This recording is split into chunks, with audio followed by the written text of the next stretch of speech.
టాయిలెట్లో ఉండి రీల్స్ వస్తున్నావు అంటగా. ఆహా, అంటే బయట టాక్ నడుస్తుంది. నాకు తెలుసు నువ్వు చాలా డెడికేటెడ్ అని. అందుకే హార్డ్ వర్క్ గురించి ఒక చిన్న విషయం చెప్పడానికి వచ్చా. నీకున్న నీ అందమైన జీవితంలో నీ డ్రీమ్స్ని నువ్వు అచీవ్ చేసుకోవాలనుకుంటే నీకున్న ఒకే ఒక ఆప్షన్ ఈజ్ హార్డ్ వర్క్.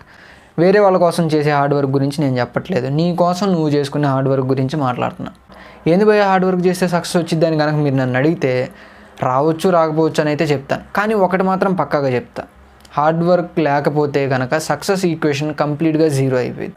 చూడండి, ఇక్కడ సక్సెస్ అవ్వాలంటే చాలా వేరియబుల్స్ ఉంటాయి. Hard work, luck, network, opportunities, timing, ఇలాగా చాలా ఉంటాయి. కానీ ఇక్కడ మీ అందరికీ తెలిసిన ఒక విషయం చెప్పనా, ఇక్కడ ఓన్లీ వీటన్నిటిలో మీరు కంట్రోల్ చేసే ఒకే ఒక థింగ్ ఏదన్నా ఉందంటే అది మీ హార్డ్ వర్క్.